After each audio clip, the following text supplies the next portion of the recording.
अरे इसको हटाइए ना। अरे इसको कैसे हट रहा है जानते हैं? थोड़ी फ्रेश कहाँ से कीजिएगा आप। बुला लीजिए अरे दीपेन को बुलाइए, नहीं होगा आपसे।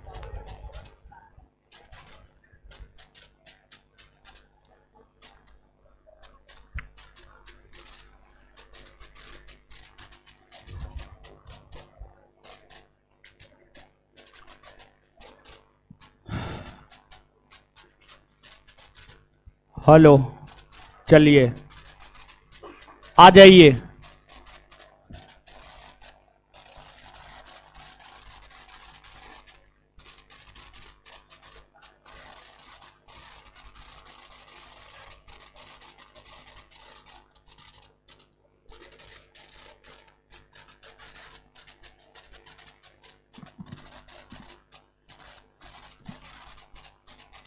ज्योग्राफी का नोट अपलोड हो गया है ना जी? हो गया? नहीं किए हैं? हो गया? हो गया? आए हो गया है ना? नहीं हुआ है? हो गया है। आप नहीं देखे हैं, जाके देखिएगा, हो गया है।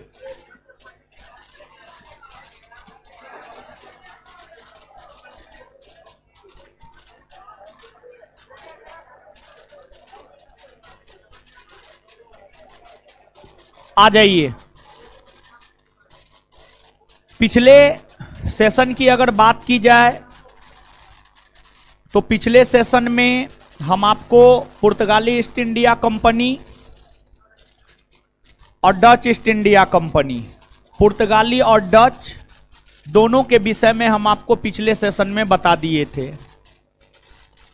अब आज के सेशन में हम लोगों को आगे जो पढ़ना है वह ब्रिटिश ईस्ट इंडिया कंपनी के विषय में पढ़ना है। ब्रिटिश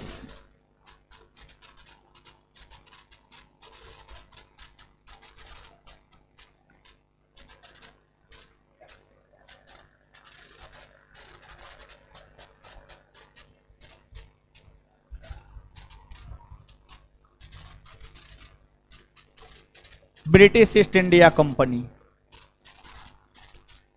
भारत के भीतर जितनी भी यूरोपीय कंपनियों का आगमन हुआ, उन सभी यूरोपीय कंपनियों में सबसे शक्तिशाली कंपनी बनकर ब्रिटिश ईस्ट इंडिया कंपनी ही उभरी थी। सबसे शक्तिशाली कंपनी बनकर ब्रिटिश ईस्ट इंडिया कंपनी उभरी थी और सबसे सख्ती से भारत में शासन भी ब्रिटिशों ने ही किया था। तो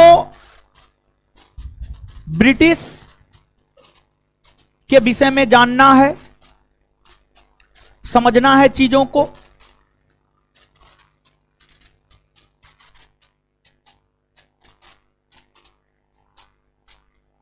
merchant adventure, merchant adventure, merchant adventure नाम से कुछ व्यापारी, मर्चेंट एडवेंचर नाम से विख्यात कुछ व्यापारी भारत तथा पूर्वी एशियाई देशों के साथ व्यापार करने को लेकर 1599 ईस्वी में एक कंपनी स्थापित किया। 1599 ईस्वी में जो कंपनी स्थापित किया गया, उस कंपनी को नाम दिया गया governor and company of merchant of London trading to East Indies. यही कंपनी संक्षिप्त रूप में ब्रिटिश ईस्ट इंडिया कंपनी के नाम से जानी जाती है। देखिए, जो ब्रिटिश ईस्ट इंडिया कंपनी है, इसकी स्थापना तो 1599 ईस्वी में हुई है, लेकिन जब आपसे पूछा जाए कंपनी की स्थापना कब हुई है, तब आपको 1599 नहीं बल्कि 1600 ईस्वी याद रखना है, क्योंकि जब भी ये प्रश्न आता है तो ऑप्शन में 1599 नहीं देता है, ऑप्शन में 1600 देता है। तो ऑप्शन के अकॉर्डिंग चीजों को याद रखना है। हम क्या बोले हैं आप समझिएगा। ये जो ब्रिटिश ईस्ट इंडिया कंपनी है, ब्रिटिश ईस्ट इंडिया कंपनी की स्थापना 1599 ईस्वी में हुआ है। ब्रिटिश ईस्ट इंडिया कंपनी की स्थापना 1599 ईस्वी में हुआ है, और 1599 में इसकी स्थापना governor the governor and company of merchant of London trading to the East Indies, इस नाम से कंपनी की स्थापना हुई। और इस नाम से कंपनी की स्थापना 1599 ईस्वी में हुई, और इसी कंपनी को संक्षिप्त रूप में ब्रिटिश ईस्ट इंडिया कंपनी कहा जाता है। यह कंपनी स्थापित 1599 में हुई है, यह सत्य है, लेकिन अगर आपसे पूछा जाए कब स्थापना हुई है, तो आपको आंसर बताना है 1600। क्या बताना है? 1600, क्योंकि ऑप्शन में 1599 देता ही नहीं है। तो इसलिए ऑप्शन के अकॉर्डिंग जाना है और याद रखना है 1600।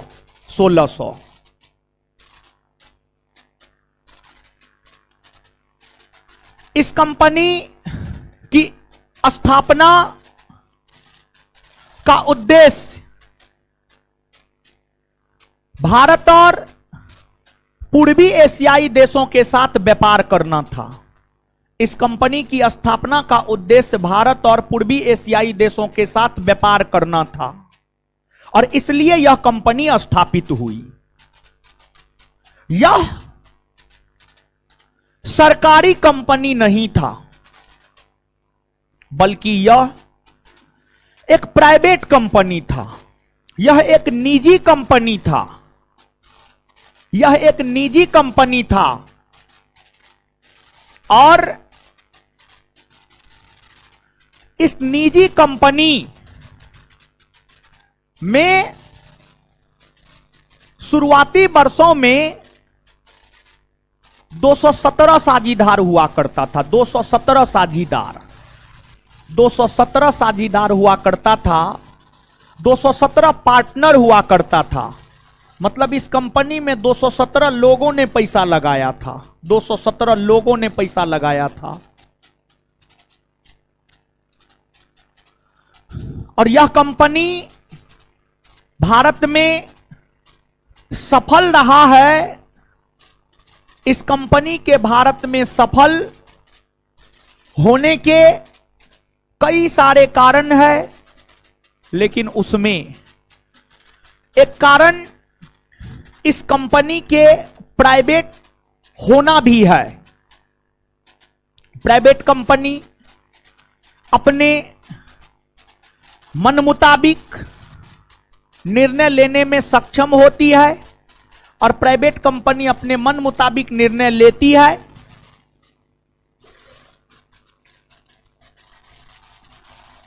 इस कंपनी में जो 217 साझीदार था, उस 217 साझीदार के अंतर्गत थॉमस स्मिथ को इस कंपनी का प्रथम गवर्नर बनाया गया था। थॉमस स्मिथ को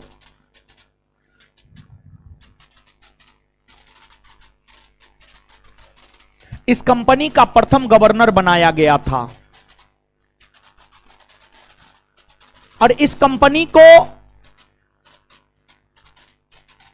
भारत तथा पूर्वी एशियाई देशों के साथ व्यापार करने को लेकर चार्टर जारी 31 दिसंबर 1600 ईस्वी को किया गया था। 31 दिसंबर 1600 ईस्वी के समय ब्रिटेन की महारानी एलिजाबेथ प्रथम हुआ करती थी। 31 दिसंबर 1600 ईस्वी के समय ब्रिटेन की महारानी एलिजाबेथ प्रथम थी और ब्रिटेन की महारानी जो एलिजाबेथ प्रथम थी, एलिजाबेथ प्रथम ने ही इस कंपनी को भारत तथा पूर्वी एशियाई देशों के साथ व्यापार करने को लेकर रॉयल चार्टर जारी किया और उस रॉयल चार्टर के जरिए इस कंपनी को अगले 15 वर्षों के लिए व्यापारिक एकाधिकार प्रदान किया गया। अगले 15 वर्षों के लिए व्यापारिक एकाधिकार प्रदान किया गया। अगले 15 वर्षों के लिए व्यापारिक एकाधिकार प्रदान किया गया।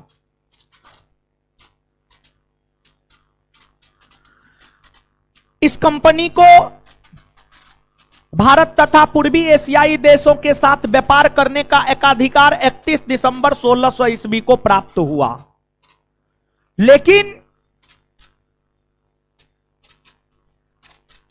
इस कंपनी से पहले भी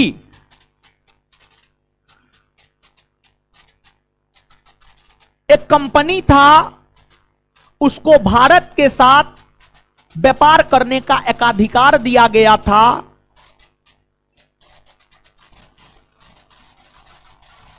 उस कंपनी का नाम लिवेंट कंपनी था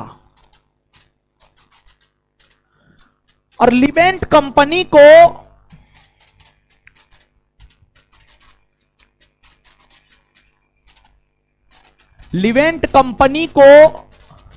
भारत तथा पूर्वी एशियाई देशों के साथ व्यापार करने का एकाधिकार 1592 में प्रदान किया गया था। 1592 में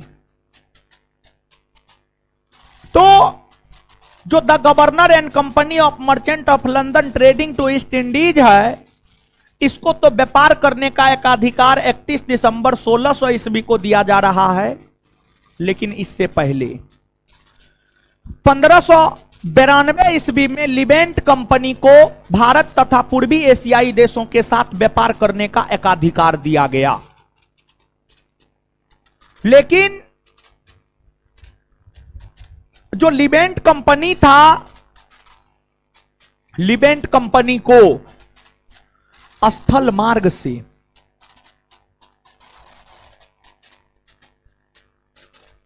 लिवेंट कंपनी को स्थल मार्ग से व्यापार करने का एकाधिकार प्रदान किया गया था, तो वहीं ब्रिटिश ईस्ट इंडिया कंपनी या the governor and company of merchant of London trading to East Indies company को जल मार्ग से व्यापार करने का एकाधिकार दिया गया था। इसको जल मार्ग से व्यापार करने का एकाधिकार दिया गया था और इसको स्थल मार्ग से व्यापार करने का एकाधिकार दिया गया था। ये अंतर है, ये अंतर है, ये डिफरेंस है दोनों में, ये डिफरेंस है दोनों में। और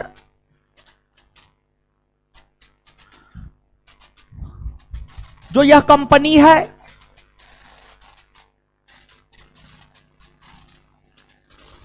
यह कंपनी जब स्थापित हुआ था तो उस समय भारत में मुगल वंश का शासन था। मुगल वंश का शासन था। और आप याद कीजिए, मुगल काल 1526 से 1707 और 1526 से 1707 के बीच में ही 1600 ईस्वी आता है। और आप याद कीजिए उस समय बादशाह कौन था? बादशाह अकबर था।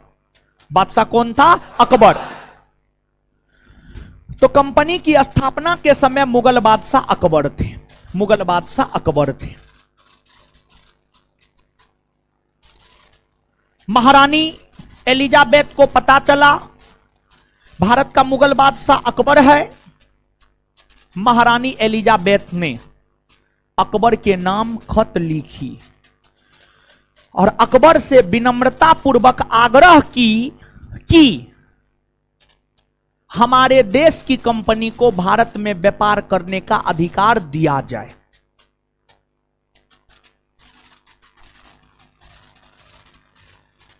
और फिर जब महारानी मुगल बादशाह के नाम खत लिखी तो इस कंपनी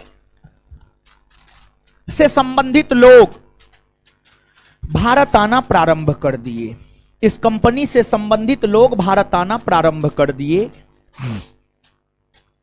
और इस कंपनी से संबंधित लोग भारत आकर व्यापार करने के प्रयास में जुट गए और उस व्यापार में ही इस कंपनी को काफी मुनाफा हुआ और औरंगजेब के बाद योग्य मुगल बादशाह भारत में नहीं हुए। एक तो कंपनी आर्थिक तौर पर मजबूत हो गया और दूसरा औरंगजेब के बाद अयोग्य मुगल बादशाह हुए। इन सभी कारणों से कंपनी काफी मजबूत हो गई और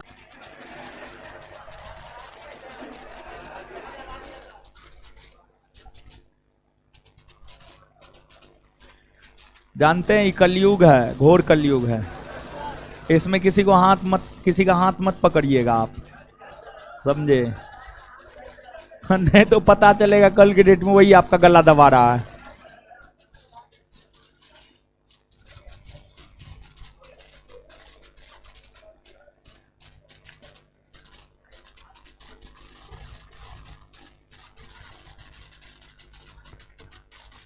कहां थे?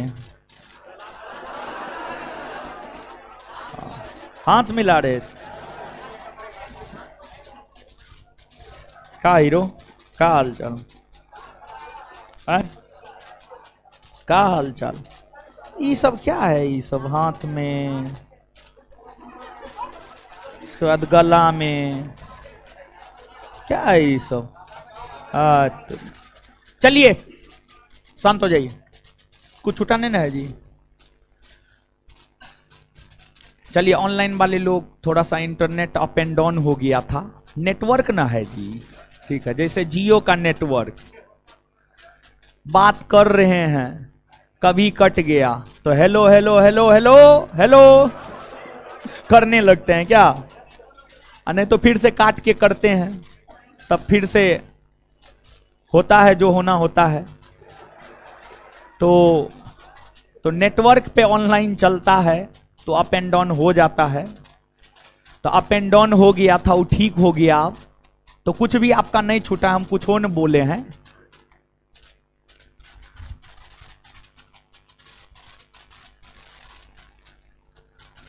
देखिए, महारानी एलिजाबेथ अकबर के नाम से खत लिखी और उस खत को लेकर कंपनी के लोग भारत आए। भारत में मुगल बादशाह से मुलाकात किया और व्यापारिक छूट प्राप्त किया और व्यापार करना शुरू किया। यहां पर कई सारे फैक्ट हैं। एक फैक्ट यह है, भारत आने वाला प्रथम अंग्रेज कौन है। दूसरा फैक्ट यह है, स्थल मार्ग से भारत आने वाला प्रथम अंग्रेज कौन है। तीसरा फैक्ट यह है, मुगल दरबार में आने वाला प्रथम अंग्रेज कौन है। तो ये तमाम फैक्ट है, और ये जो तमाम फैक्ट है, इस फैक्ट को आप समझिएगा और ध्यान से याद रखिएगा। भारत आने वाला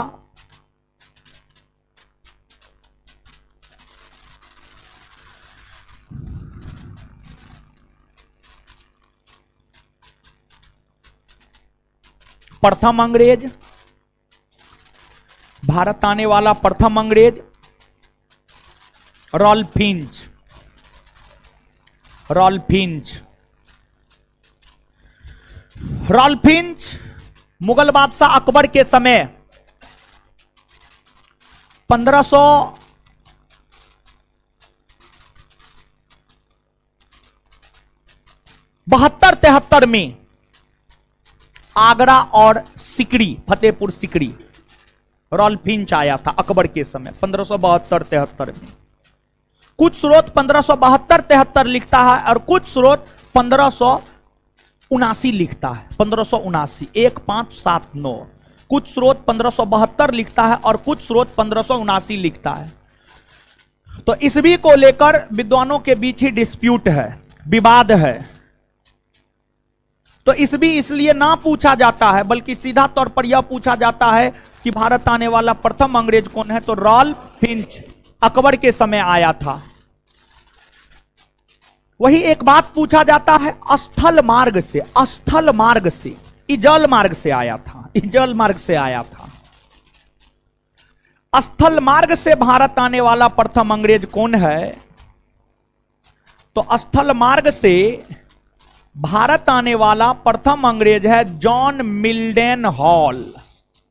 John Mildenhall, John Mildenhall 1599 ईस्वी में ये आए थे, 1599 में।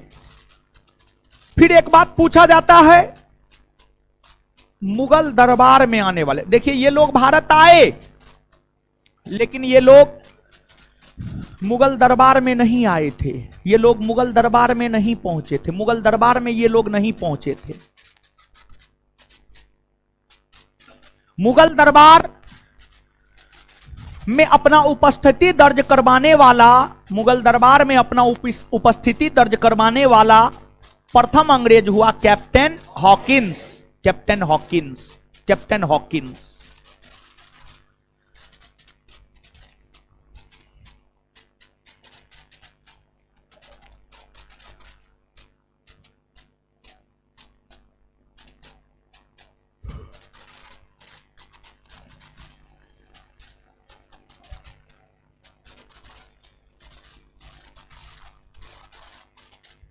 कैप्टन हॉकिंस, कैप्टन हॉकिंस की बातों को आगे बढ़ाएंगे, लेकिन थोड़ा सा एक बार पीछे लेकर के जाते हैं हम आपको। थोड़ा सा एक बार और पीछे होइए, फिर यहां से बात कंटिन्यू होगा। पीछे आपको यहां पर ले जा रहे हैं कि इस कंपनी को, ब्रिटिश ईस्ट इंडिया कंपनी को महारानी एलिजाबेथ ने जो भारत तथा पूर्वी एशियाई देशों के साथ व्यापार करने का एकाधिकार दिया था, वह एकाधिकार मात्र 15 वर्षों के लिए दिया गया था। मात्र 15 वर्ष, मात्र 15 वर्ष के लिए दिया गया था। लेकिन महारानी एलिजाबेथ प्रथम के बाद ब्रिटेन का अगला सम्राट बना था जेम्स प्रथम। जेम्स प्रथम। और जब ब्रिटेन का अगला सम्राट जेम्स प्रथम बना था, तो जेम्स प्रथम ने 1609 ईस्वी में एक चार्टर जारी किया। और जेम्स प्रथम ने 1609 ईस्वी में एक चार्टर जारी कर ब्रिटिश ईस्ट इंडिया कंपनी को भारत तथा पूर्वी एशियाई देशों के साथ व्यापार करने को लेकर अनिश्चितकालीन अधिकार दिया। मतलब जितना बरस तक आपको व्यापार करना है आप करते रहिए। एलिजाबेथ प्रथम ने तो सीमित समय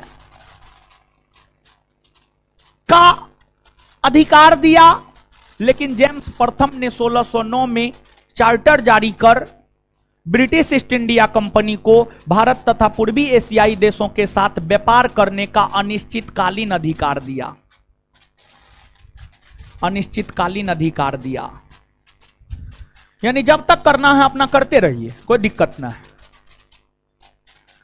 और देखिए जो आपको जेम्स प्रथम है,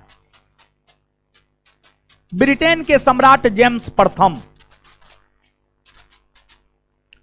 ब्रिटेन के सम्राट जेम्स प्रथम का ही राजदूत बनकर, ब्रिटेन के सम्राट जेम्स प्रथम का ही राजदूत बनकर कैप्टन हॉकिंस जहांगीर के दरबार में उपस्थित हुआ था। कैप्टन हॉकिंस जहांगीर के दरबार में उपस्थित हुआ था। कैप्टन हॉकिंस जहांगीर के दरबार में उपस्थित हुआ था। और कैप्टन हॉकिंस था तो अंग्रेज, लेकिन जब कैप्टन हॉकिंस जहांगीर के दरबार में आ रहा था तो आने से पहले मुगलों की राजकीय भाषा फारसी भाषा कैप्टन हॉकिंस सीख लिया था ताकि बात करने में कठिनाई ना हो। कैप्टन हॉकिंस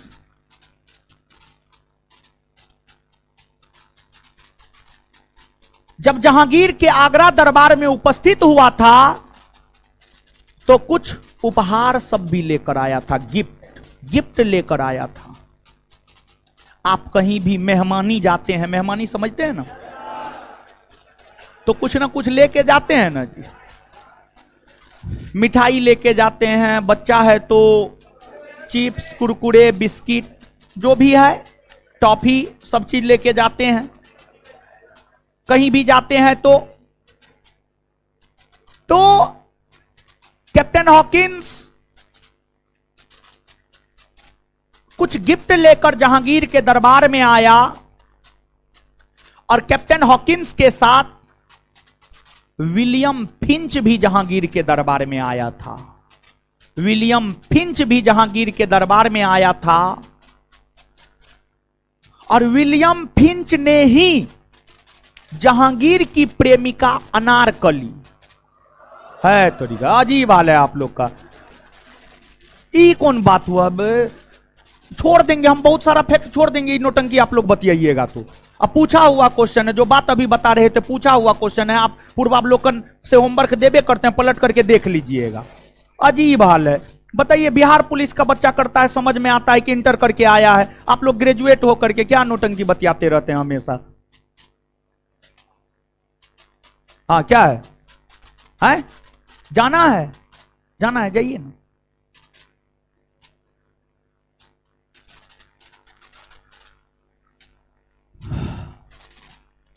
कैप्टन हॉकिंस के साथ विलियम फिंच आया था और विलियम फिंच जहांगीर की प्रेमिका अनारकली की कहानी का विवरण दिया है। और देखिए, इस प्रश्न को पूछने का कारण क्या है जानते हैं? सिर्फ विलियम फिंच ही है जो जहांगीर और अनारकली की प्रेम कथा का विवरण दिया है, उसके अलावा कोई इतिहासकार विवरण नहीं दिया है। यही कारण है कि यहां से यह प्रश्न पूछा जाता है। कैप्टन हॉकिंस जहांगीर के दरबार पहुंचा, जहांगीर से फारसी भाषा में बात किया, और जब जहांगीर से अंग्रेज फारसी भाषा में बात किया, बड़ी प्रसन्न हुआ जहांगीर। और बात करने के बाद एलिजाबेथ जो खत लिखी थी वो खत हॉकिंस ने जहांगीर को दिया। जहांगीर खत देखा, खत तो अकबर के नाम से। जहांगीर गुस्सा से तिलमिला गया एक नजर में कि बादशाह हम है और खत तो ये हमारे अब्बू जान के नाम से है।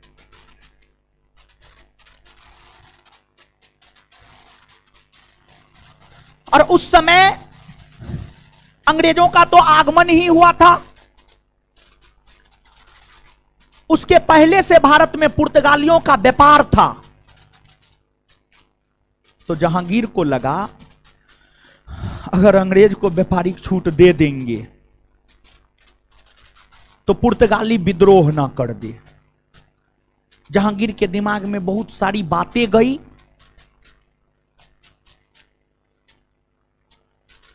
जहांगीर खूब प्रसन्न हुआ, खूब बात किया, सब चीज हुआ। जहांगीर ने कैप्टन हॉकिंस को इंग्लिश खान की उपाधि भी दिया। जहांगीर ने कैप्टन हॉकिंस को अपना मनसबदार अर्थात अपना नौकर भी बना लिया, लेकिन व्यापारिक छूट नहीं दिया। सब चीज दिया, मान सम्मान, अपना नौकर भी बना लिया, उपाधि भी दिया जहांगीर ने कैप्टन हॉकिंस को, लेकिन व्यापारिक छूट नहीं दिया। व्यापारिक छूट नहीं दिया। परंतु कुछ ही वर्षों बाद 1612 ईस्वी में 1612 में गुजरात के स्वाली नामक स्थान पर, गुजरात के स्वाली नामक स्थान पर, स्वाली सूरत में पड़ता है स्वाली, मेरे ख्याल से संभवतः सूरत में पड़ता है स्वाली, सूरत में ही पड़ता है स्वाली। गुजरात के स्वाली जब अंग्रेजों की जीत हुई, स्वाली के युद्ध में जब अंग्रेजों की जीत हुई, इस जीत ने पुर्तगालियों के भारत में व्यापारिक एकाधिकार को भंग कर दिया। यानी पुर्तगाली जो अपना खौफ भारत में बनैले था, जे हैं सो हम ही हैं, पुर्तगाली अपना खौफ भारत में पूरी तरीका से बनैले था। उस खौफ का अंत स्वाली के युद्ध से हुआ। उस खौफ का अंत स्वाली के युद्ध से हुआ, जब अंग्रेजों ने पुर्तगालियों को युद्ध में पराजित कर दिया।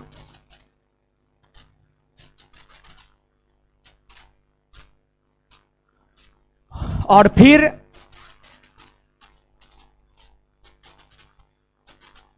कैप्टन हॉकिंस तो व्यापारिक छूट लेने में असफल हो गया था। कैप्टन हॉकिंस के बाद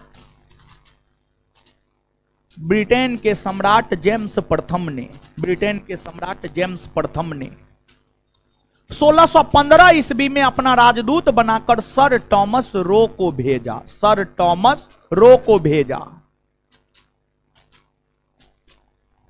टॉमस रो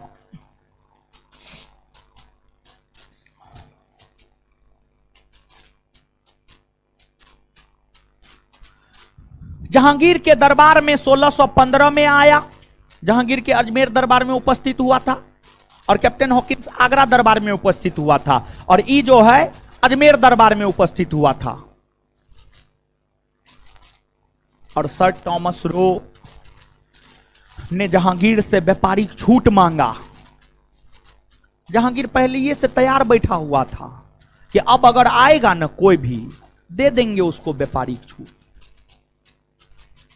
तो सर टॉमस रो जब जहांगीर के अजमेर दरबार में उपस्थित हुआ और जहांगीर से व्यापारिक छूट की मांग किया, तब फिर जहांगीर ने अंग्रेजी ईस्ट इंडिया कंपनी को भारत में व्यापार करने हेतु व्यापारिक छूट प्रदान किया। भारत में व्यापार करने हेतु व्यापारिक छूट प्रदान किया। और जब व्यापारिक छूट मिल गया तो अब अंग्रेजी ईस्ट इंडिया कंपनी भारत में मसालों का व्यापार, सूती वस्त्र का व्यापार, चाय का व्यापार, कॉफी का व्यापार, नील का व्यापार, सौरा का व्यापार, अफीम का व्यापार, सभी वस्तुओं का व्यापार करना प्रारंभ कर दिया।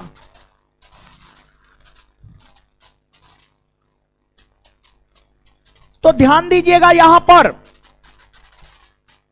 कंपनी की स्थापना, ब्रिटिश ईस्ट इंडिया कंपनी की स्थापना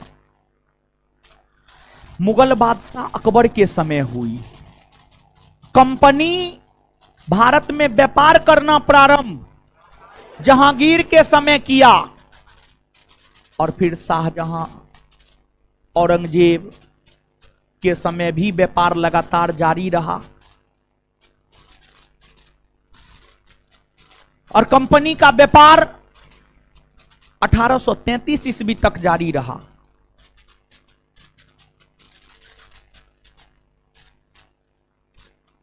शुरुआती वर्षों में तो मुगलों के साथ कंपनी का संबंध काफी अच्छा खासा था। शुरुआती वर्ष में कंपनी के लोग मुगल बादशाह से डरते थे, लेकिन औरंगजेब के समय आते आते अंग्रेजों के मन में भारतीयों का भय धीरे धीरे खत्म होने लगा और औरंगजेब के समय में ही पहली बार ब्रिटिश ईस्ट इंडिया कंपनी और मुगलों के बीच संघर्ष हुआ।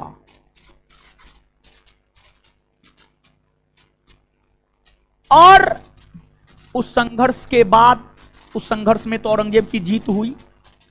अंग्रेजों ने माफी मांगा, औरंगजेब से जुर्माना दिया, फिर औरंगजेब माफ कर दिया, फिर से व्यापार करने का अधिकार दिया औरंगजेब। लेकिन जब 1707 में औरंगजेब का निधन हो गया तो जो साहेब खबर, लंपट मूर्ख, घृणित कायर, रंगीला बादशाह सब पैदा हुए। इन अयोग्य बादशाहों का फायदा ब्रिटिश ईस्ट इंडिया कंपनी ने उठाया और कंपनी ने अयोग्य मुगल बादशाह का फायदा उठाते हुए अपने आप को भारत में स्थापित किया और भारत के अलग अलग भागों में, पश्चिमी भारत, पूर्वी भारत, दक्षिणी भारत में अपने आप को स्थापित किया, अपना व्यापारिक कारखाना खोला और लगातार अपने व्यापार को जारी रखने का काम किया। अब देखिए यहां पर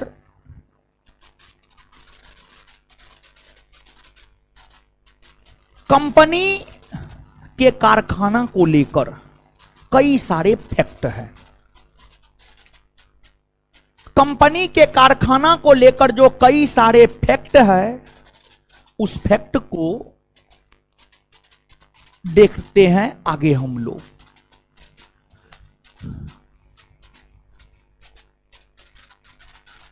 एक बात पूछा जाता है,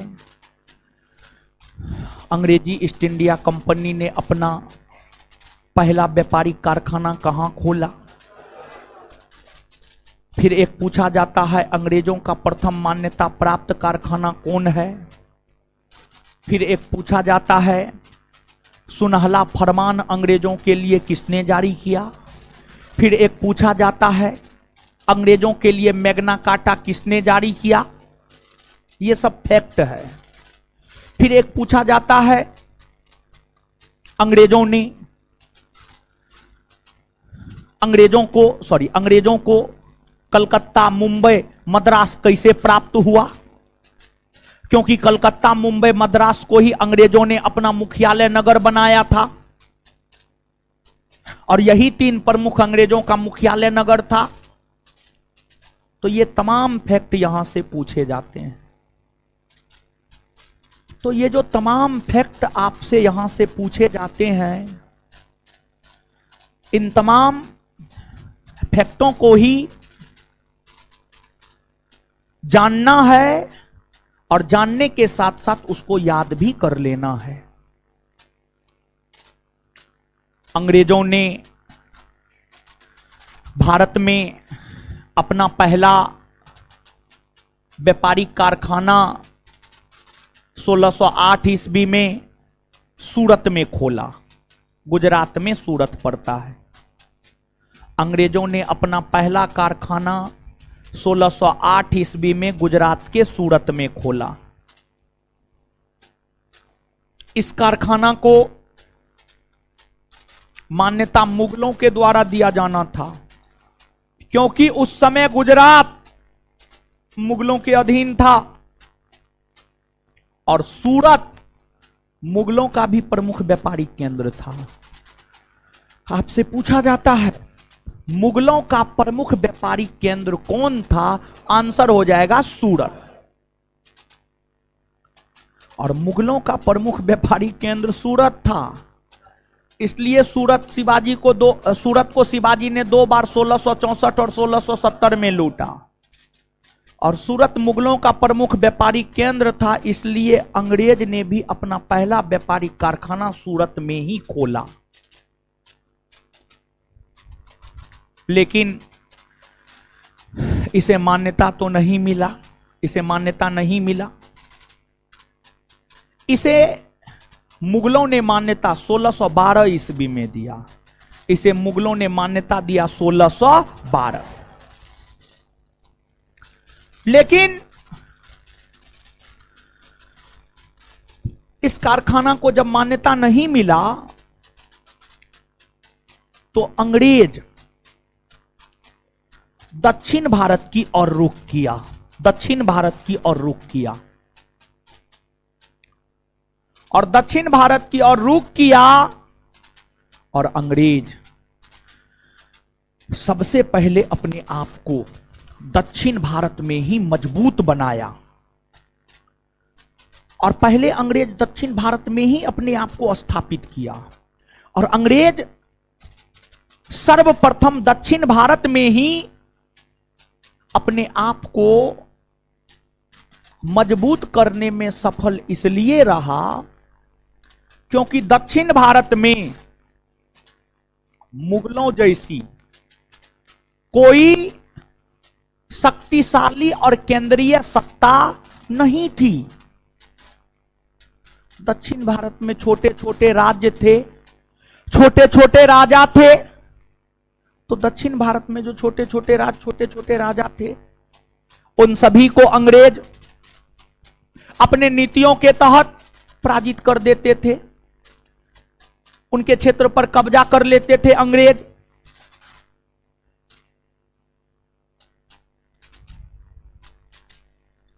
तो अंग्रेजों ने पहले अपने आप को दक्षिण भारत में स्थापित किया और अंग्रेजों ने अपनी दूसरी कारखाना आंध्र प्रदेश के मसूलीपट्टनम में,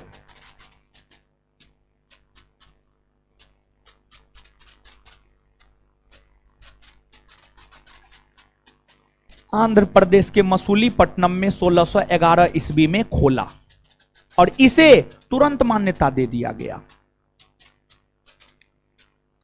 अंग्रेजों द्वारा खोला गया प्रथम मान्यता प्राप्त फैक्ट्री की अगर बात करें तो अंग्रेजों द्वारा खोला गया प्रथम मान्यता प्राप्त फैक्ट्री मसूलीपट्टनम।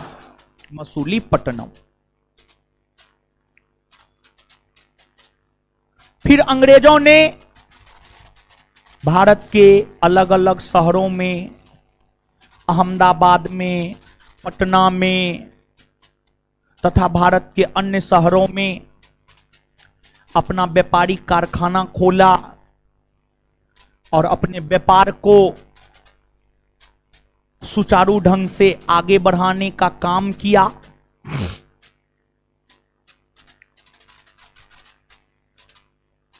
अंग्रेजों ने सबसे पहले तो अपना मुख्यालय नगर सूरत को ही बनाया, लेकिन बाद के वर्षों में अंग्रेजों ने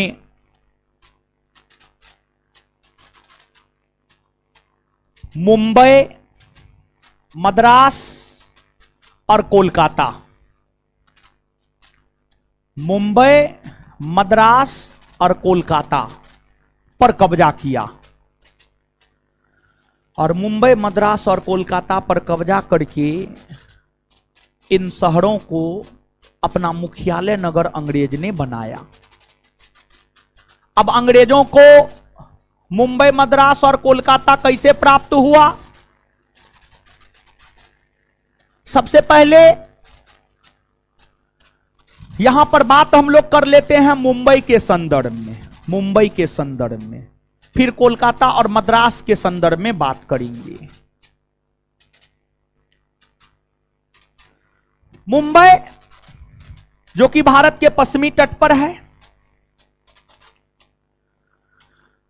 मुंबई सालसेट द्वीप पर है और सालसेट द्वीप सबसे बड़ा मानव आबादी वाला द्वीप है। सालसेट द्वीप सबसे अधिक मानव आबादी वाला द्वीप है और लगभग पूरे विश्व में सबसे अधिक मानव आबादी वाला द्वीप है। पूरे विश्व में सबसे अधिक मानव आबादी वाला द्वीप सालसेट द्वीप है, जिस पर मुंबई बसा हुआ है। मुंबई शहर की स्थापना गेराल्ड अंगियार ने किया, गेराल्ड अंगियार ने किया। शुरुआती वर्षों में मुंबई पुर्तगालियों के अधीन था, पुर्तगालियों के अधीन था, पुर्तगालियों के अधीन था। लेकिन पुर्तगाली राजकुमारी पुर्तगाली राजकुमारी कैथरीन और ब्रिटेन के सम्राट चार्ल्स द्वितीय का विवाह हुआ 1661 ईस्वी में। 1661 में 1661 ईस्वी में पुर्तगाली राजकुमारी कैथरीन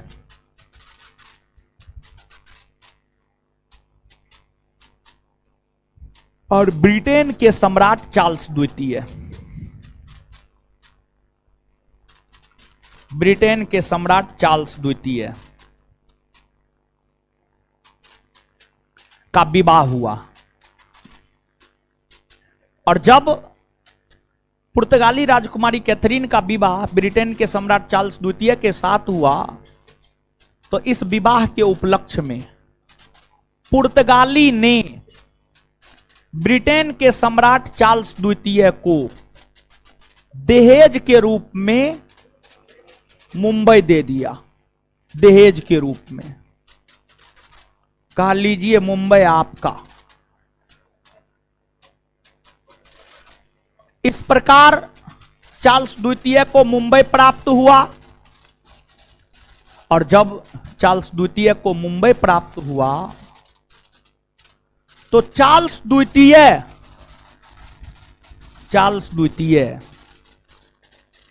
इस मुंबई का करता क्या? चार्ल्स द्वितीय को कुछ समझ में नहीं आया। और जब चार्ल्स द्वितीय को मुंबई को लेकर कुछ भी समझ में नहीं आया तो चार्ल्स द्वितीय ने मुंबई 10 पाउंड वार्षिक किराया पर ब्रिटिश ईस्ट इंडिया कंपनी को दे दिया।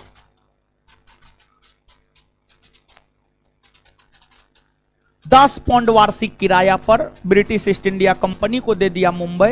यानी ब्रिटिश ईस्ट इंडिया कंपनी को कहा कि लीजिए आप मुंबई, हमको 10 पाउंड वार्षिक किराया दे दीजिएगा।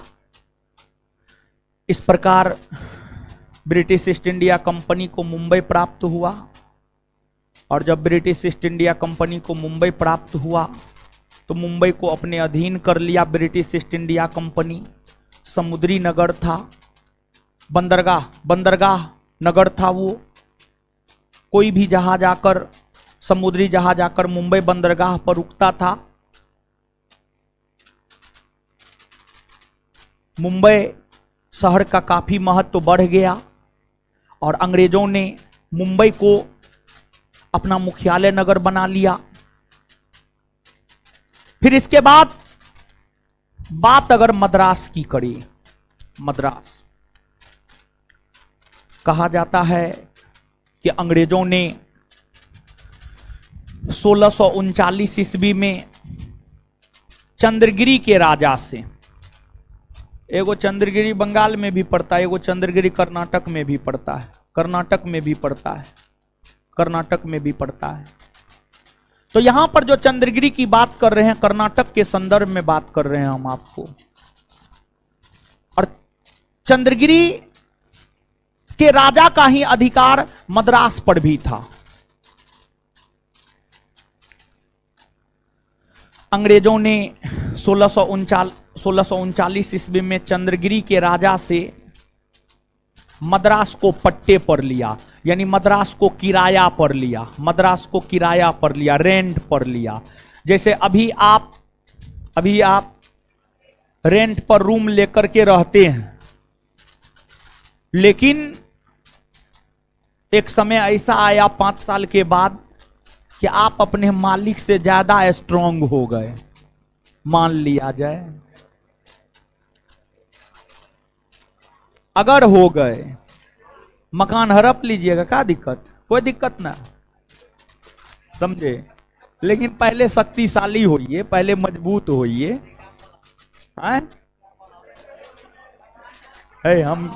हम क्या किया, हम किसका कुछ हड़पे हैं, हम किसका क्या हड़पे हैं।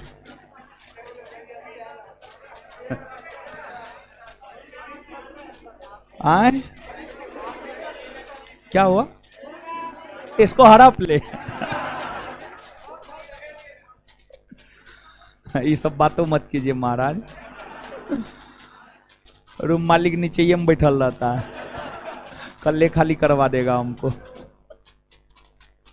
चलिए, तो एकदम शक्तिशाली होइए, हड़प लीजिए, कोई दिक्कत ना। तो सबसे पहले तो मद्रास को पट्टे पर, किराया पर लिया। अब बाद में अंग्रेज इतना शक्तिशाली हो गया, अपने अधीन कर लिया, हड़प लिया। गया चंद्रगिरी का राजा अपना केला बेचने, और मद्रास को भी अपना मुख्यालय नगर बना लिया। और मद्रास का किलाबंदी किया, जिसे फोर्ट सेंट जॉर्ज कहा गया। मद्रास का किलाबंदी किया, जिसे फोर्ट सेंट जॉर्ज कहा गया, फोर्ट सेंट जॉर्ज कहा गया। इसके बाद आपको कोलकाता,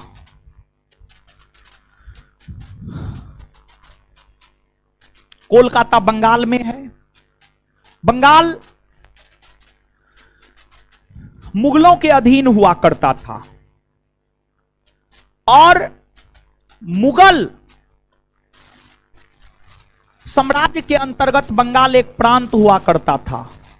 और मुगल बादशाह प्रांतों में शासन, मुगल बादशाह प्रांतों में शासन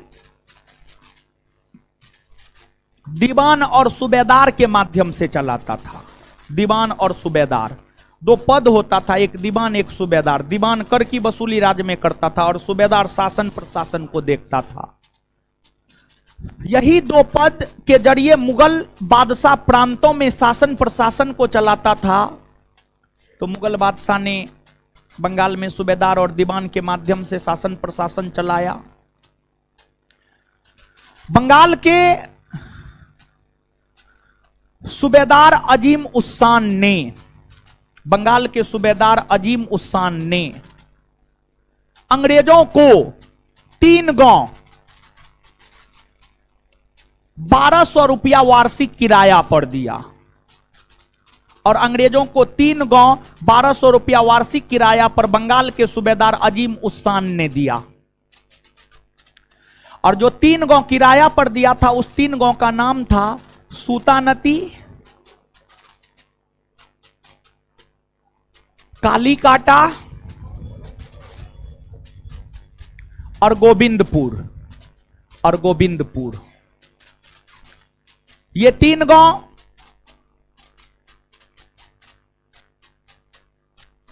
बंगाल के सूबेदार अजीम उस्सान ने 1200 रुपया वार्षिक किराया पर अंग्रेजों को दे दिया। एक अंग्रेज जॉब चारनाक हुआ, जॉब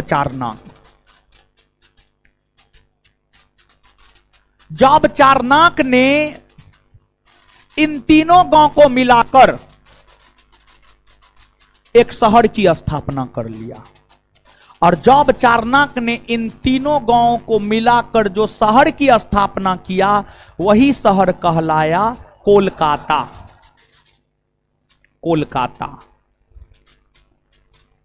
और अंग्रेजों ने कोलकाता को भी अपना मुख्यालय नगर बनाया, और अंग्रेजों ने कोलकाता को अपना मुख्यालय नगर बनाया, और साथ ही साथ अंग्रेजों ने सर्वप्रथम अपनी राजनीतिक प्रभुसत्ता बंगाल में ही स्थापित किया। 1757 के पलासी युद्ध के जरिए बंगाल के नवाब सिराजुद्दौला को पराजित करके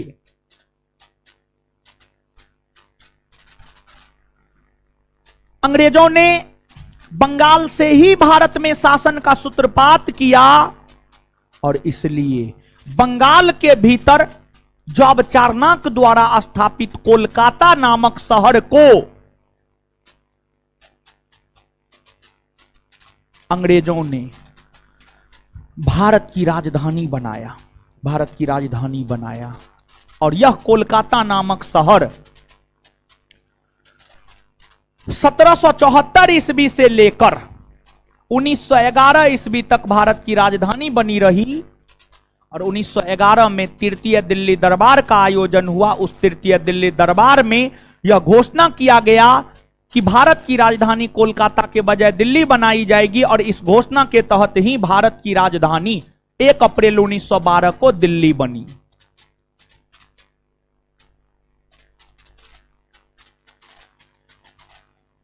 तो अंग्रेजों ने मुंबई, मद्रास, कोलकाता तीनों पर कब्जा किया, तीनों को मुख्यालय नगर बनाया,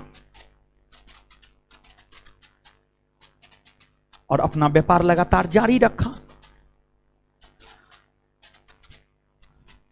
अब आगे जानना है किसने और कब व्यापारिक छूट दिया, जो व्यापारिक छूट अंग्रेजों के लिए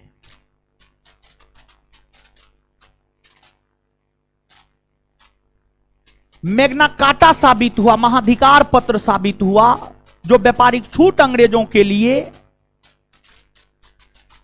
बेहतर साबित हुआ। एक हुआ करता था गोलकुंडा का सुल्तान। गोलकुंडा के सुल्तान ने, गोलकुंडा कर्नाटक में पड़ेगा आज के संदर्भ में। एक हुआ करता था गोलकुंडा का सुल्तान।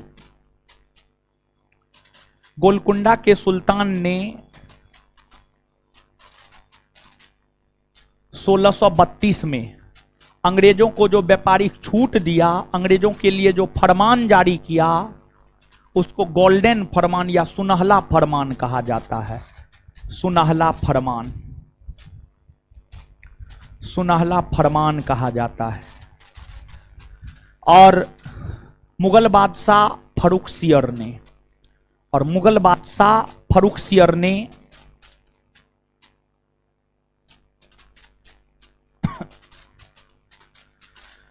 1717 ईस्वी में, मुगल बादशाह फर्रुखसियर ने 1717 ईस्वी में जो अंग्रेजों को व्यापारिक छूट दिया, वह व्यापारिक छूट अंग्रेजों के लिए मैग्ना कार्टा साबित हुआ, अर्थात महाधिकार पत्र साबित हुआ। महाधिकार पत्र साबित हुआ मतलब बहुत बड़े अधिकार। देखिए हुआ क्या था जानते हैं? हुआ यह था कि फर्रुखसियर बीमार पड़ा था। उसको पीलिया हो गया था, जॉन्डिस। जॉन्डिस समझते हैं ना? और जानते हैं पहले क्या होता था? होता ये था कि अगर आपको बुखारो लगता था ना, पहले लोग मर जाता था। कोनो बीमारी हो गया, अगर अगर बीमारी पकड़ाया नहीं और सही जड़ी बूटी नहीं मिला तो उसका ओम नमः स्वाहा हो जाता था। फरुखसियर को जॉन्डिस हो गया था, पीलिया रोग हो गया था, और अंग्रेज जो है, एक अंग्रेज डॉक्टर आकर उसको ठीक कर दिया। तो इससे फरुखसियर बड़ी प्रसन्न हुआ, और प्रसन्न होने के बाद फरुखसियर ने अंग्रेजों को कहा, क्या चाहिए बोलिए। जैसे आप देखते होंगे सिनेमा सब में, सीरियल सब में, कोई भक्त भगवान की आराधना करता है, भगवान प्रकट होते हैं, आशीर्वाद देते हैं और पूछते हैं, मांगो वत्स क्या चाहिए, जो चाहिए वो तुमको मिलेगा। वही हुआ। फरुखसियर ने अंग्रेजों को कहा, मांगिए जो मांगना है, आज आप जो मांगे सब दे देंगे हम। अंग्रेज व्यापारी था। अंग्रेज कहा, हमको व्यापारिक छूट चाहिए, कुछ नहीं चाहिए। और फरुखसियर ने अंग्रेजों को पूरे भारत में व्यापार करने का छूट दिया, पूरे भारत में। ऐसे इसको मैग्ना कार्टा थोड़े कहा जाता है महाराज। पूरे भारत में व्यापारिक छूट दिया, कहा पूरे भारत में आप व्यापार कर सकते हैं, पूरे भारत में आप व्यापार कीजिए। और एकदम न्यूनतम पैसा पर व्यापारिक छूट दिया। पूरा बंगाल मात्र 3000 में दे दिया। कहा 3000 हमको दीजिए, पूरा बंगाल आपका। मात्र 3000। 3000 कुछ नहीं था। बंगाल से उस समय करोड़ों, उस समय में भी करोड़ों का राजस्व प्राप्त होता था, और जहां लाखों करोड़ों राजस्व प्राप्त होता था उसको 3000 में दे दिया। यही सब कारण है कि फरुखसियर द्वारा दिए गए अंग्रेजों के व्यापारिक छूट को मैग्ना कार्टा कहा जाता है। और फरुखसियर से व्यापारिक छूट प्राप्त करने को लेकर जॉन सुरमन के नेतृत्व में एक शिष्टमंडल फरुखसियर के दरबार में आया था। जॉन सुरमन के नेतृत्व में एक शिष्टमंडल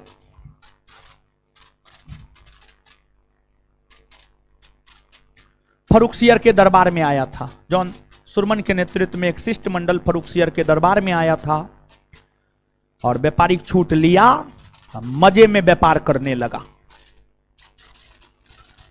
और व्यापारी को क्या चाहिए? मुनाफा चाहिए, मुनाफा।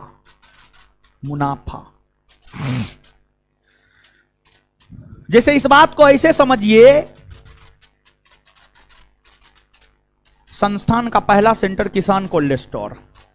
किसान कोल्ड स्टोर आज के डेट में सबसे ज्यादा विद्यार्थी का हब है। इस बात से नकारा नहीं जा सकता है। इसलिए हर टीचर किसान कोल्ड स्टोर में आना चाहता है, चाहे वो कोई भी हो। तो मतलब वो हब है, इसलिए सब टीचर आना चाहता है। टीचर को क्या चाहिए? विद्यार्थी। उस कैंपस में विद्यार्थी अधिक है, टीचर का ऑफिस होगा, टीचर अपना प्रचार करवाएगा तो विद्यार्थी आएगा, टीचर आगे बढ़ेगा। इसलिए हर टीचर आना चाहता है, स्वाभाविक सी बात है, हर कोई आना चाहेगा। तो अंग्रेजों ने देखा कि भारत का सबसे समृद्ध प्रांत बंगाल है।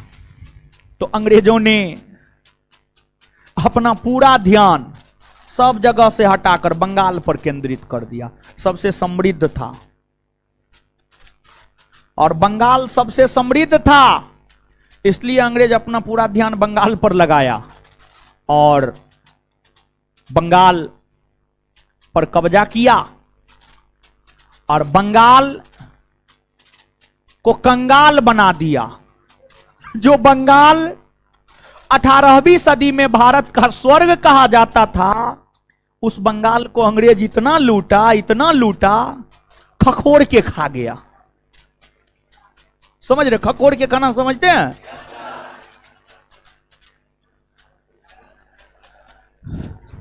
बंगाल को कंगाल बना दिया और बंगाल को इतना कंगाल बना दिया कि बंगाल में सिर्फ अकाले पड़ता था। जो बंगाल 18वीं सदी में भारत का स्वर्ग कहलाता था, वो बंगाल 19वीं सदी में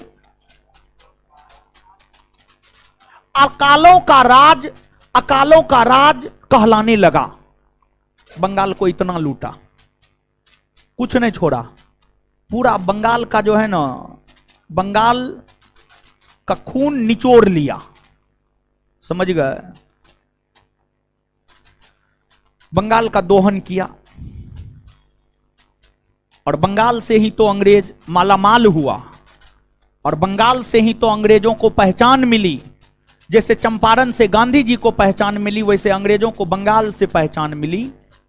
इसलिए इतिहास में एक चैप्टर हम लोगों को पढ़ना होता है, बंगाल में ब्रिटिश ईस्ट इंडिया कंपनी के शासन की स्थापना। बंगाल में ब्रिटिश ईस्ट इंडिया कंपनी के शासन की स्थापना।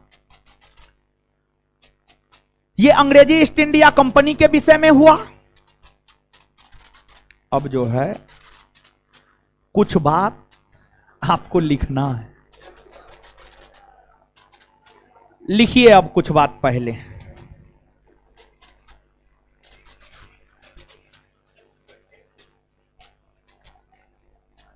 हाँ, नोट दीजिए तो हो।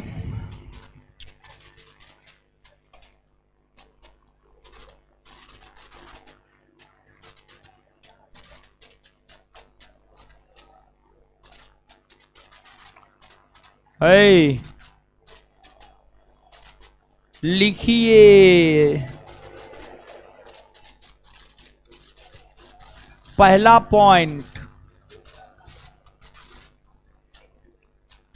स्टार मार के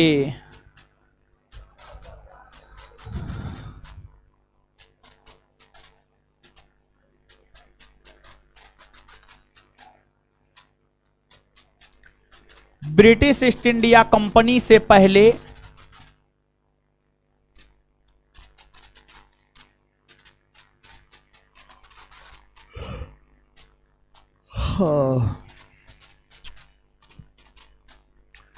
ब्रिटिश ईस्ट इंडिया कंपनी से पहले भारत में व्यापार करने का एकाधिकार ब्रिटिश ईस्ट इंडिया कंपनी से पहले भारत में व्यापार करने का एकाधिकार 1592 ईस्वी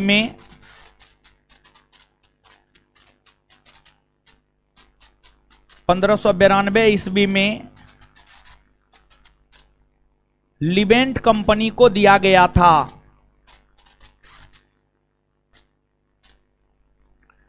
1592 ईस्वी में लिवेंट कंपनी को दिया गया था, लेकिन उसे यह अधिकार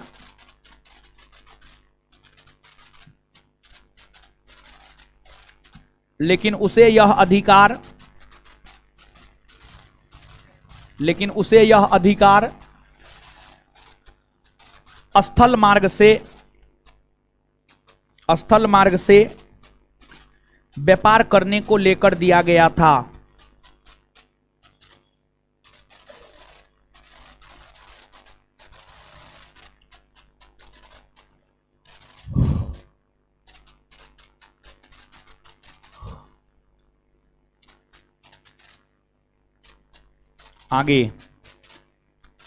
आगे लिखिएगा।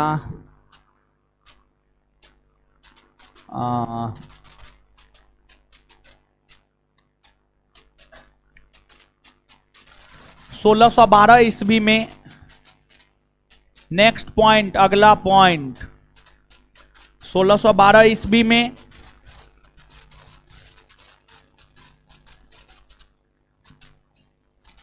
स्वाली के युद्ध में, स्वाली, स्वाली कहां है जी? स्वाली, हाँ, 1612 ईस्वी में स्वाली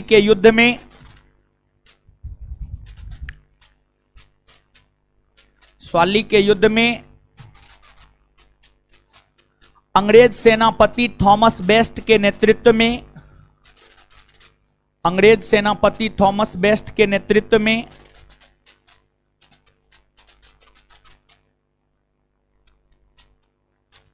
अंग्रेज सेनापति थॉमस बेस्ट के नेतृत्व में अंग्रेजों ने पुर्तगाली कंपनी को भारत में पराजित कर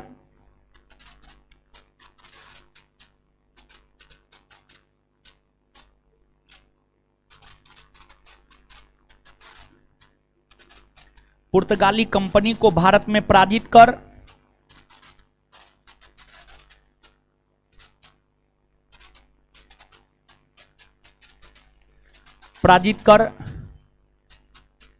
पुर्तगालियों की सर्वोच्चता को समाप्त कर दिया। पुर्तगालियों के सर्वोच्चता को समाप्त कर दिया।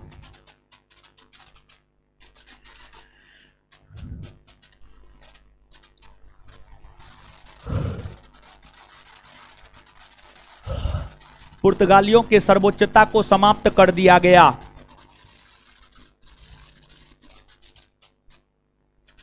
आगे लिखिए।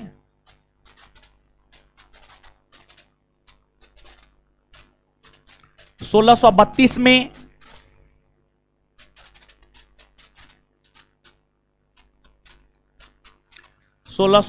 में गोलकुंडा के सुल्तान ने 1632 में गोलकुंडा के सुल्तान ने अंग्रेजों के लिए सुनहला फरमान जारी किया। 1632 में गोलकुंडा के सुल्तान ने अंग्रेजों के लिए सुनहला फरमान जारी किया।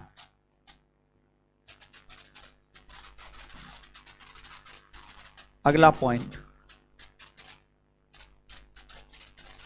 अंग्रेजों ने भारत के पूर्वी तट पर अपना पहला व्यापारिक कारखाना अंग्रेजों ने भारत के पूर्वी तट पर अपना पहला व्यापारिक कारखाना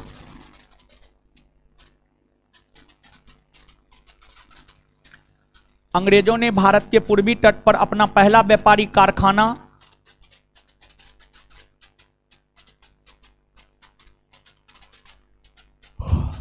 अंग्रेजों ने भारत के पूर्वी तट पर अपना पहला व्यापारिक कारखाना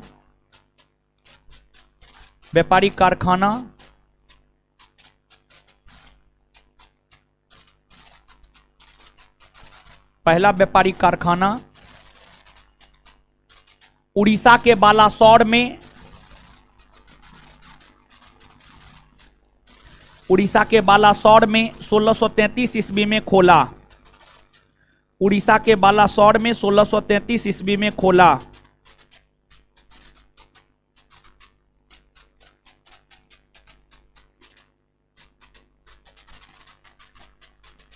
नेक्स्ट पॉइंट, अंग्रेजों ने 1686 ईस्वी में हुगली को लूट लिया।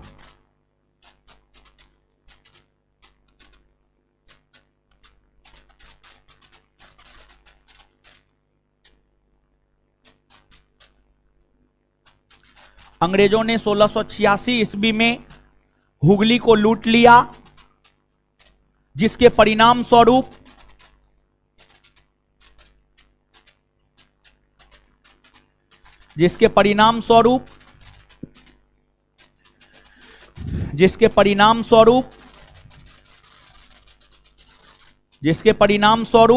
अंग्रेजों का मुगलों से संघर्ष हुआ।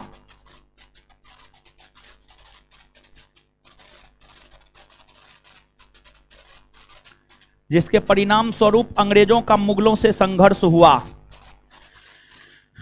जिसके परिणाम स्वरूप अंग्रेजों का मुगलों से संघर्ष हुआ। जिसके परिणाम स्वरूप अंग्रेजों का मुगलों से संघर्ष हुआ।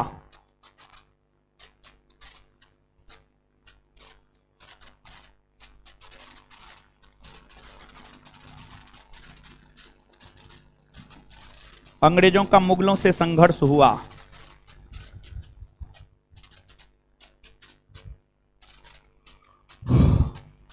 एक पॉइंट और लिखिएगा।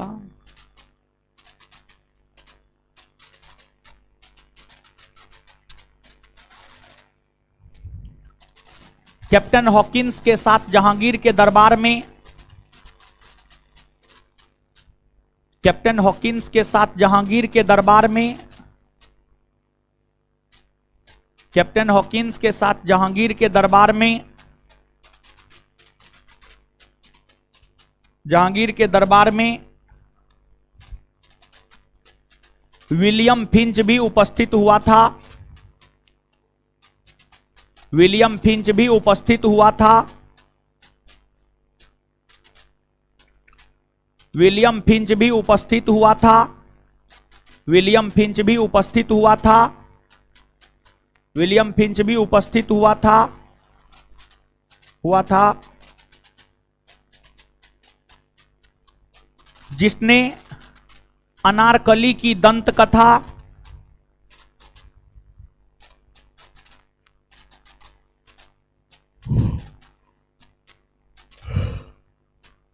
जिसने अनारकली की दंत कथा का विवरण दिया है, जिसने अनारकली की दंत कथा का विवरण दिया है।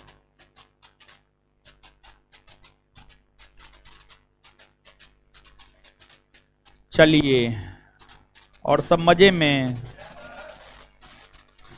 सुनिए हो। बिट्टू सर कुछ बोले भी हैं फिजिक्स सर को लेकर के? बोले हैं? बोले हैं? बोले हैं?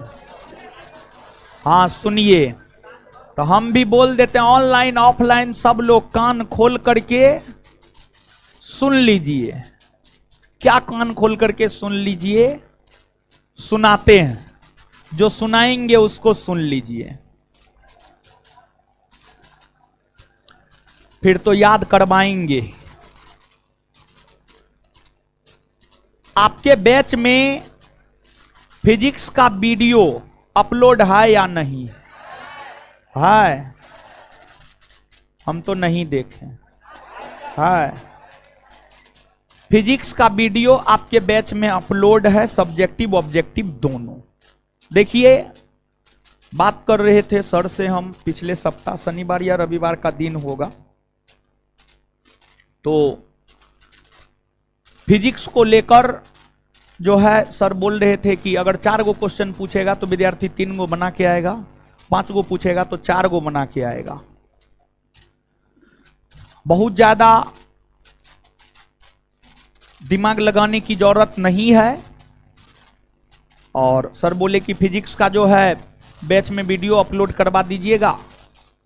एक तो ये हो गया, वहां से आप अपना देख लीजिए, आपके पास टाइम है, अभी नोटिफिकेशन भी नहीं है। एक तो वो हो गया। दूसरी बात, फिजिक्स दरोगा फर्स्ट बैच में कल से प्रारंभ हो रहा है। दरोगा फर्स्ट बैच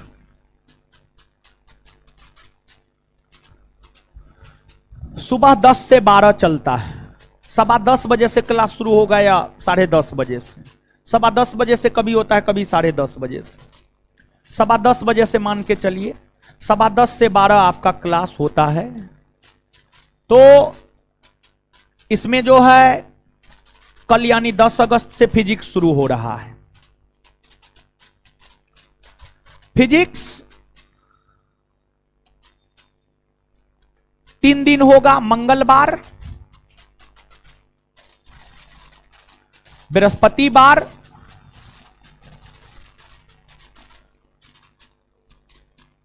और शनिवार। 3 दिन आपका फिजिक्स का क्लास होगा, मंगलवार, बृहस्पतिवार, शनिवार, सुबह 10:15 से 12। और यह क्वेश्चन के थ्रू होगा। क्वेश्चन डिस्कशन के थ्रू होगा। डिस्कशन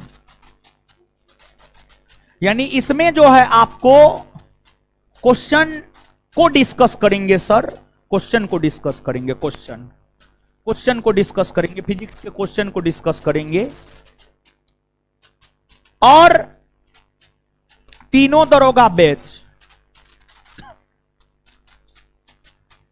को इसी में फिजिक्स कर लेना है। 10 से 12 में तो हो ही रहा है, आपके बैच में नहीं हो रहा है तो इस बैच में प्रारंभ हुआ है, कर लीजिए, आप कर लीजिए। हां, ऑनलाइन कर लीजिए आप। और ये क्लास जो होगा ऑनलाइन होगा और संस्थान के एप्लीकेशन पर होगा। और आप यहां पढ़ रहे हैं, एप्लीकेशन निश्चित तौर पर डाउनलोड किए हुए होंगे, एप्लीकेशन पर होगा। और तीनों दरोगा बैच के छात्रों को एप्लीकेशन पर ऑनलाइन एक्सेस दे दिया गया है। नहीं मिला है तो ये आपका प्रॉब्लम है, ये मेरा प्रॉब्लम नहीं है। हम 2-2 बार 3-3 बार अनाउंसमेंट किए, आप फुल पेमेंट नहीं किए होंगे इसलिए नहीं मिला होगा। फुल पेमेंट कीजिए, मिलेगा। लगभग साल, अब कुछ दिन के बाद साल पूरेगा। दिसंबर में बैच शुरू हुआ था, 6-7 महीना बैच को होने चला है, अभी तक आप फुल पेमेंट नहीं किए हैं। कोनो 50,000, 1 लाख, 1.5 लाख रुपया फी है, 4,000, 5,000 रुपया फी है। एक महीना में 1,500 से 2,000 रुपया रूम ओनर को दे देते हैं। लेकिन यहां पर पढ़ने में जो है नानी याद आ जाता है फुल पेमेंट करने में, समझे। और नहीं आने देता है तो हल्ला करते हैं, काहे आने देगा। 5,000 रुपया 6 महीना में आप जमा नहीं कर पाए, समझे। तो नहीं, इसलिए ऐड हुआ होगा। तो वो आपका प्रॉब्लम है, वो मेरा प्रॉब्लम नहीं है। जो आपका प्रॉब्लम है वो उस प्रॉब्लम को आप देखिए, हम नहीं देखेंगे आपके प्रॉब्लम को। आपके उस प्रॉब्लम को नहीं देखेंगे जिसका सॉल्यूशन हम पहले दे चुके हैं, आप जानिए। लेकिन फिर भी घबराने की बात नहीं है, डरने की बात नहीं है। आपका ऑनलाइन ऐड है या ना है, कोई दिक्कत नहीं है। एप्लीकेशन पे ये क्लास फ्री रहेगा, कंसेप्ट ऑफ फिजिक्स नाम से। कंसेप्ट ऑफ फिजिक्स नाम से जो है एप्लीकेशन पर यह क्लास फ्री रहेगा। सुबह 10:15 से 12 या 10 से 12। तो आप अभी तक ऐड हुए हैं या नहीं हुए हैं। और आगे हम टारगेट ले रहे हैं कि आपके सिलेबस को छठ तक में खत्म कर देंगे। छठ तक में खत्म कर देंगे, ये मेरा टारगेट है। तीनों दरोगा बैच को छठ तक में खत्म कर देना है। तीनों दरोगा बैच को छठ तक में खत्म कर देना है, समझ गए। टारगेट है मेरा, समझे। और ऑनलाइन जो बैच का वैलिडिटी है, बहुत विद्यार्थी जो है बैच के वैलिडिटी को लेकर टेंशन में रहता है। बैच का वैलिडिटी 31 अक्टूबर 2023 तक होगा, तो इसको लेकर आप टेंशन में ना रहे। आपको बता दे रहे हैं हम आपको, समझिए, आप सुनिए, समझिए। और जहां तक इकोनॉमिक्स का सवाल है, इकोनॉमिक्स भी होगा, सब चीज होगा। आप काहे टेंशन लेते हैं, सब चीज होगा। अभी तो वैकेंसियों नहीं आया है महाराज, ठीक है। अकबका रहे हैं ई कब होगा, ऊ कब होगा। अरे जो करवा रहे हैं वो याद है, 4 गो उठा के पूछेंगे नानी याद आ जाएगा, दिन में तारा नजर आ जाएगा। इकोनॉमिक्स कब होगा, मैथ कब होगा, रीजनिंग कब होगा, करेंट कब होगा, फलना कब होगा, चिलना कब होगा, ढेकना कब होगा, फेंकना कब होगा। जो हो रहा है वो कीजिए आराम से, जो हो रहा है वो कर रहे हैं। मैथ का क्लास हो रहा है, कर रहे हैं। मम्मी कसम हाथ खड़ा करके बताइए तो कितने लोग कर रहे हैं।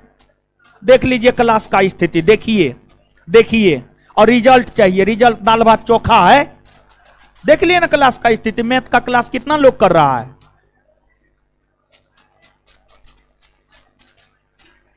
रिजल्ट चाहिए, रिजल्ट।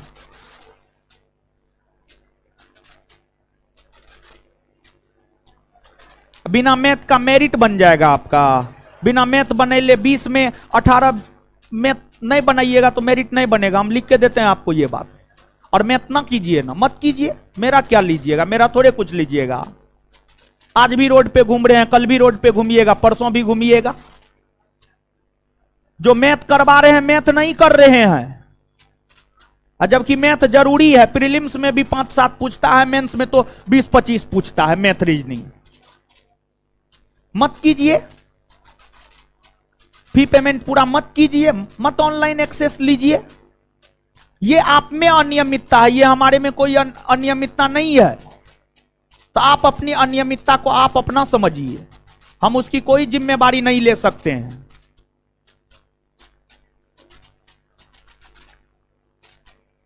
तो फिजिक्स तो ऐसे चलेगा, लेकिन मैथ क्लास करने के लिए तो आपको लेना ही पड़ेगा। सब चीज फ्री में थोड़े दिया जा सकता है, नहीं दिया जा सकता है। फ्री के वस्तु का कोई मोल नहीं होता है, समझे। तो यहां से आप अपना फिजिक्स कर लीजिएगा। कल से आपके बैच में फिजिक्स शुरू हो रहा है, कल से आपके, और ऊपर वाला लोग जाना शुरू कर दिया होगा। कुछ वो समझेगा, वो कुछ ने समझने के लिए वो सब तैयार होता है। जाइए, मेरा क्या लीजिएगा, मेरा खाक लीजिएगा, मेरा कुछ ने लीजिएगा।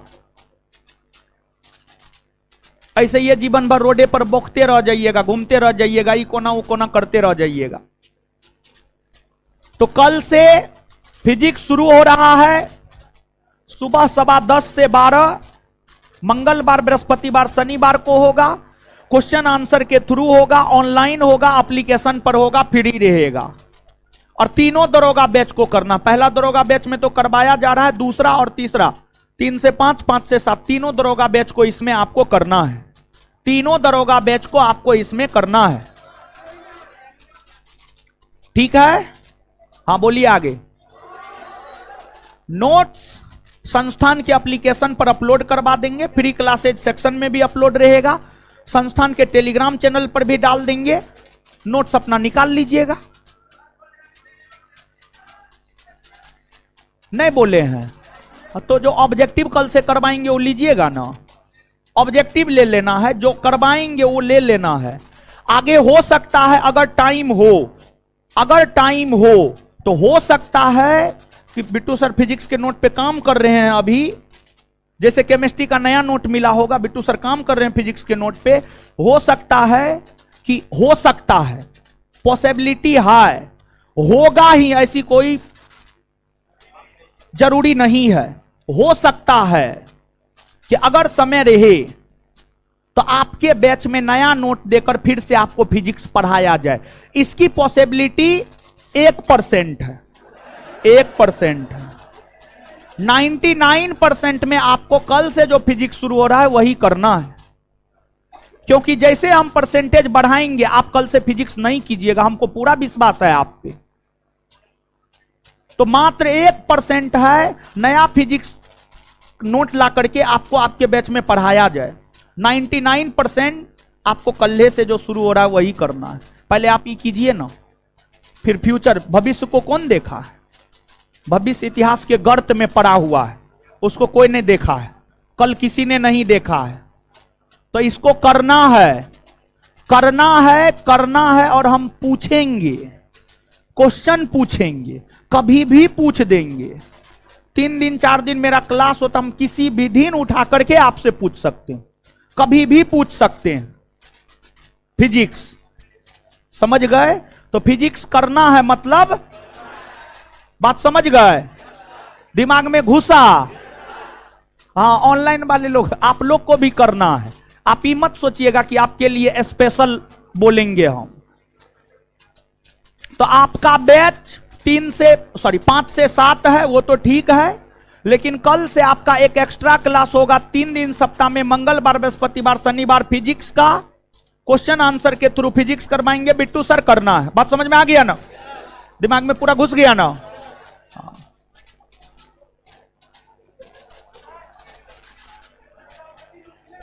हाँ, कहां मिलेगा? हाँ, नोट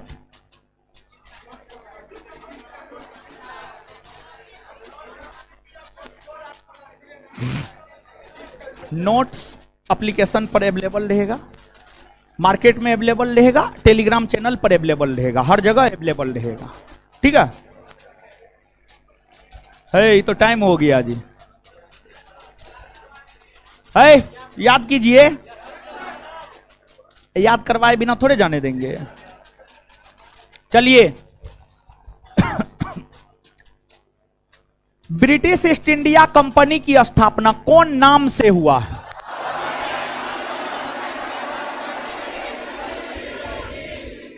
क्लियर। इस कंपनी को व्यापारिक छूट कब मिला? किसने दी? इस कंपनी को अनिश्चितकालीन व्यापारिक एकाधिकार किसने दिया? ब्रिटिश ईस्ट इंडिया कंपनी से पहले व्यापार करने का अधिकार किस कंपनी को दिया? कब दिया गया? ब्रिटिश ईस्ट इंडिया कंपनी में शुरू में कितना साझीदार? ब्रिटिश ईस्ट इंडिया कंपनी का प्रथम गवर्नर टॉमस। भारत आने वाला प्रथम अंग्रेज? प्रथम अंग्रेज किसके समय आया था? अकबर। किसके समय? किसके समय? स्थल मार्ग से भारत आने वाला प्रथम अंग्रेज। स्थल मार्ग से भारत आने वाला प्रथम। मुगल दरबार में आने वाला प्रथम अंग्रेज आए? किसके दरबार में आया? आए? हॉकिंस के साथ कौन आया था? विलियम। अनारकली की दंत कथा का विवरण किसने दिया? विलियम। जहांगीर ने किसे इंग्लिश खान की उपाधि प्रदान किया? स्वाली का युद्ध कब हुआ है? किसके किसके बीच? किसकी जीत हुई है? सर टॉमस रो जहांगीर के दरबार में कब आया? कब आया है? आए? बंबई के संस्थापक आए? पुर्तगाली राजकुमारी कैथरीन का विवाह किस ब्रिटेन के सम्राट के साथ हुआ? चार्ल्स। अंग्रेजों ने अपनी पहली व्यापारिक कोठी कब खोली? 1600। कहां खोली? कहां? चंद्रगिरी के राजा से मद्रास को पट्टे पर कब लिया? कब लिया? चलिए, कौन से 3 गांव को मिलाकर कोलकाता शहर बसाया गया? सूतानदी, कालीकाटा और कोलकाता के संस्थापक। कोलकाता के संस्थापक। सुनहला फरमान कब जारी हुआ? किसने जारी किया? सुनहला फरमान कब जारी हुआ? किसने जारी किया? अंग्रेजों के लिए मैग्ना कार्टा किसकी घोषणा को कहा? फर्रुखसियर 1700। फर्रुखसियर 1700। और फर्रुखसियर के दरबार में किसके नेतृत्व में एक शिष्टमंडल व्यापारिक छूट प्राप्त करने के लिए आया? जॉन। जॉन। क्लियर है? याद हो गया ना? इससे आगे जो है अगले क्लास में देखेंगे, लेकिन होमवर्क दीजिए, आगे बढ़ा देते हैं। क्या था? 477 तक। 477 से था। क्वेश्चन 1 से 50। चलिए बताइए, तो प्रथम ओलंपिक खेल कहां हुआ? यूनान। भारतीय राष्ट्रीय कांग्रेस के प्रथम अध्यक्ष? WC। विश्व की सबसे ऊंची इमारत कहां है? दुबई। तोराह किस धर्म का पवित्र ग्रंथ है? यहूदी। नियाग्रा फॉल्स कहां है? USA। स्वतंत्रता के अधिकार की चर्चा कौन अनुच्छेद में? अनुच्छेद 19। क्वेश्चन नंबर 51 से 100, पेज नंबर 484 से पेज नंबर 484 से 493। इसमें पेज नंबर 484 से 493, क्वेश्चन नंबर 51 से 100 दीजिए। इसमें क्या था? घटना चक्र दीजिए ना। अरे पूर्वावलोकन दीजिए ना। क्या था? ईरानी और यूनानी आक्रमण। चलिए ठीक है। उससे आगे क्या है? मौर्य। क्या है? मौर्य में सुनिए, मौर्य को 2 भाग में बांट के देते हैं। मौर्य को 2 भाग में बांट के देते हैं। चंद्रगुप्त मौर्य, अशोक। चंद्रगुप्त मौर्य, बिंदुसार और अशोक। नोट में देख लीजिएगा और ऑब्जेक्टिव में भी देख लीजिएगा। अगले क्लास में मौर्य प्रशासन और पूर्वावलोकन पूरा, अगले क्लास में देखिए सुनिएगा, मौर्य को दो भाग में दे रहे हैं, चंद्रगुप्त मौर्य, बिंदुसार, अशोक। नोट में मौर्य प्रशासन नहीं देखिएगा, मौर्य प्रशासन अगले क्लास में रहेगा और पूर्वावलोकन भी अगले क्लास में। मौर्य प्रशासन और पूर्वावलोकन दोनों अगले क्लास में मौर्य रहेगा। बात समझ में आ रहा है? चलिए, तो ये होमवर्क है, इससे आगे मिलेंगे अगले क्लास में। लड़की लोग को निकलने दीजिएगा, तब निकलिएगा। धन्यवाद सभी लोगों का। लड़की लोग निकलिए, थोड़ा देर के बाद काटा कीजिए ऑनलाइन, 2-3 मिनट रुकने के बाद। ऑनलाइन वाले लोग कल से जो है सुबह 10 से 12 में भी आप लाइव हो जाइएगा और फिजिक्स का क्लास कर लीजिएगा, ठीक है? जल्दी खत्म हो जाएगा। टारगेट लिए हैं कि जो है छठ तक जो है आपके सिलेबस को खत्म कर दे और तीनों दरोगा बैच मिला करके, लड़का लड़की मिला करके 1000 विद्यार्थी को चुने और 1000 विद्यार्थी को चुन करके सिर्फ उसी 1000 विद्यार्थी पे मेहनत करे ताकि वो 1000 में मैक्सिमम विद्यार्थी रिजल्ट दे सके। समझ गए? पूरा सिलेबस खत्म कर देंगे। सिलेबस खत्म करने के बाद जो है तीनों बैच का टेस्ट होगा और उस टेस्ट में जो बेहतर परफॉर्मेंस करने वाले लोग होंगे उनको चूज करके उन पे मेहनत करेंगे, उनको चूज करके उन पे मेहनत करेंगे। सिलेबस खत्म होने के बाद भी बेहतर विद्यार्थी को चूज करके उस पर तब तक मेहनत करेंगे जब तक कि प्रीलिम्स का परीक्षा नहीं हो जाएगा। समझ गए? तो इसलिए तैयारी बढ़िया से कीजिए। क्लियर है? रिजल्ट चाहिए तो जो बोल रहे हैं वो कीजिए, और नहीं तो ऐसे ही जीवन भर रोड पे घूमते रह जाइएगा जैसे आज घूम रहे हैं, नालायक निकम्मा बन के।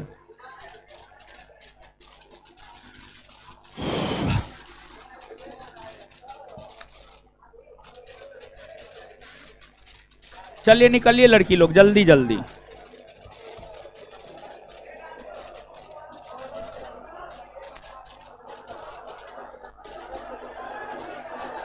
है, हल्ला मत कीजिए, हल्ला मत कीजिए, आराम से निकलिए। हल्ला नहीं, आराम से निकलिए आप लोग।